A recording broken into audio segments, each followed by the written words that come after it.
Assalamualaikum warahmatullahi wabarakatuh. Puji syukur kehadirat Allah Subhanahu wa Ta'ala yang telah memberikan kita nikmat kesehatan serta kesempatan sehingga kita bisa menonton video saya pada hari ini. Saya Adalia Putri Anjani selaku kelompok 3 akan mempresentasikan hasil dari makalah saya yang berjudul Sistem Pencernaan Manusia. Langsung saja kita akan membahas materi sistem pencernaan manusia. Yang pertama, ada pengertian sistem pencernaan. Sistem pencernaan merupakan suatu saluran jalan makanan atau nutrisi dari jalan masuk atau input sampai dengan keluaran, ekskresi, atau eliminasi. Secara anatomis, sistem pencernaan atau sering disebut sistem digestivus atau gastrointestinal terdiri atas berbagai macam organ dari rongga mulut sampai ke anus. Selanjutnya ada macam-macam organ pencernaan. Yang pertama ada rongga mulut. Mulut adalah rongga terbuka tempat masuknya makanan dan air. Letaknya ada di kepala dan merupakan bagian awal dari sistem pencernaan yang lengkap. Dalam proses pencernaan ini, mulut sangat dibantu oleh gigi ketika mengolah makanan. Gigi membantu pencernaan makanan dengan cara memotong dan menghaluskan makanan. Yang kedua ada kerongkongan atau esofagus.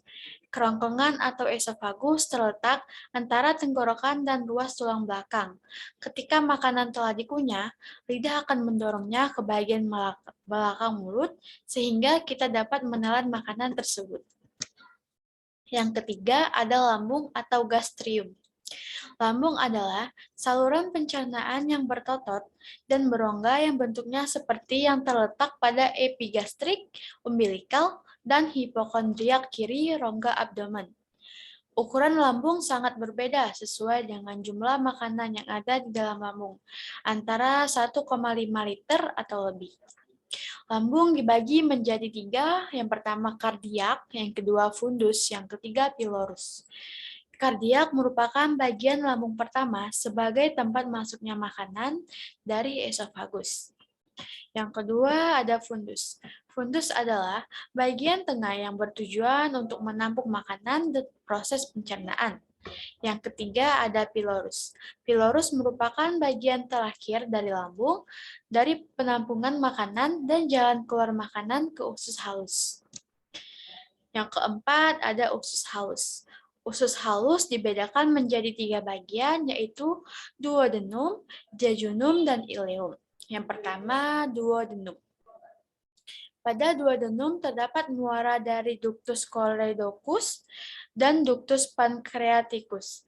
Cairan empedu dari kantong empedu dikeluarkan lewat ductus choledocus. Jejunum merupakan tempat absorpsi zat-zat makanan.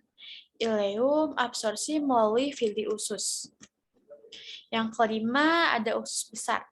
Usus besar atau kolon adalah bagian akhir dari saluran pencernaan. Usus besar atau kolon dapat dibedakan menjadi kolon ascendent atau naik, transversal atau mendatar, descendant atau turun. Usus besar merupakan tempat untuk absorpsi air dan mineral yang tidak terserap di usus halus. Yang terakhir ada anus. Anus merupakan katup muskuler yang berfungsi mengatur pengeluaran tinja. Selanjutnya ada mekanisme pencernaan. Proses pencernaan makanan melalui mekanisme yang cukup panjang. Pada mulut, terjadi proses pemecahan makanan menjadi bagian yang lebih kecil dan halus secara mekanik dan kimiawi menggunakan gigi dan enzim pitialin. Selanjutnya, makanan didorong ke lambung melalui kerongkongan.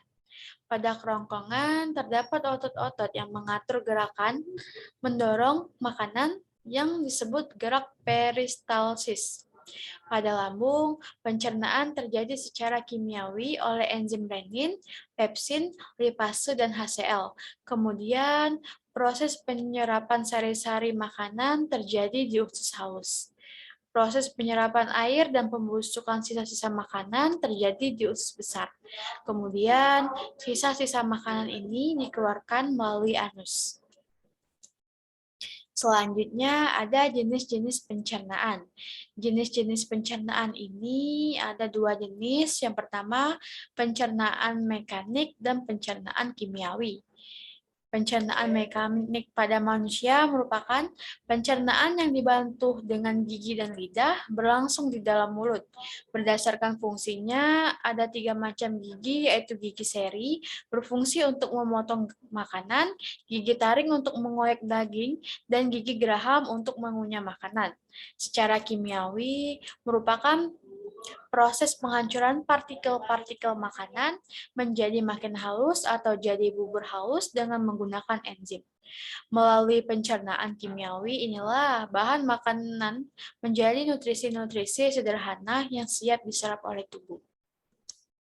Selanjutnya, ada macam-macam penyakit pada sistem pencernaan. Di antaranya, yang pertama ada diare, yang kedua ada sembelit atau konstipasi, yang ketiga ada GERD atau gastroesophageal reflux, yang keempat ada penyakit liver, yang kelima ada radang usus buntu, yang keenam ada ambeien atau wasiat. Diare. Diare adalah pengeluaran kotoran tinja dengan frekuensi meningkat 3 kali dalam sehari, dengan perubahan konsistensi tinja menjadi lembek atau lencer, dengan atau tanpa darah atau lendir dalam tinja tersebut. Yang kedua, sembelit atau konstipasi. Konstipasi adalah oleh beberapa ahli juga disebut sembelit, yang diartikan sebagai kondisi tertahannya tinja atau feses di dalam usus besar pada waktu yang cukup lama, karena sulit untuk dikeluarkan. Yang ketiga, ada gastroesophageal reflux, merupakan gejala untuk komplikasi dari aliran balik isi lambung ke arah esofagus sampai ke rongga mulut dan dapat juga mengiritasi saluran pernapasan. Yang keempat ada penyakit liver. Penyakit liver merupakan penyakit peradangan pada organ hati. Secara umum, faktor penyebab terjadinya penyakit liver ini dapat disebabkan oleh pola hidup yang tidak sehat. Namun, faktor lainnya adalah kondisi adanya kelainan hati yang merupakan bawaan sejak lahir ataupun pada saat kelahiran. Yang kelima, radang usus buntu. Peradangan pada usus buntu merupakan penyakit infeksi bedah yang paling sering terjadi. Kejadiannya bisa menyerang pada segala umur, akan tetapi paling sering terjadi pada penderita dewasa, jarang pada anak-anak maupun orang tua. Yang terakhir ada ambeien atau wasir. Ambeien pecah adalah ambeien luar yang pecah dan menimbulkan perdarahan. Ambeien sendiri merupakan peradangan yang menyebabkan pembuluh darah vena di sekitar anus mengalami pembekakan. Selanjutnya ada cara memelihara sistem pencernaan. Yang pertama, kita harus makan makanan alami untuk melindungi lambung. Yang kedua, banyak makanan serat untuk menyehatkan usus. Yang ketiga, kita harus mengonsumsi probiotik untuk melancarkan pencernaan. Yang keempat, banyak minum air putih untuk melindungi fungsi hati. Yang kelima, berhati-hati dalam mengonsumsi obat. Yang keenam, memerhatikan jam dan porsi makan. Yang terakhir, tidak merokok agar pankreas tetap sehat. Baiklah, itu saja presentasi dari saya selaku dari kelompok 3. Saya Adelia Putri Anjani meminta maaf atas segala kesalahan dalam pemaparan materi dari kata-kata maupun materi yang saya paparkan. Kepada Allah saya mohon ampun. Saya akhiri. Wabillahi taufiq wal hidayah. Wassalamualaikum warahmatullahi wabarakatuh.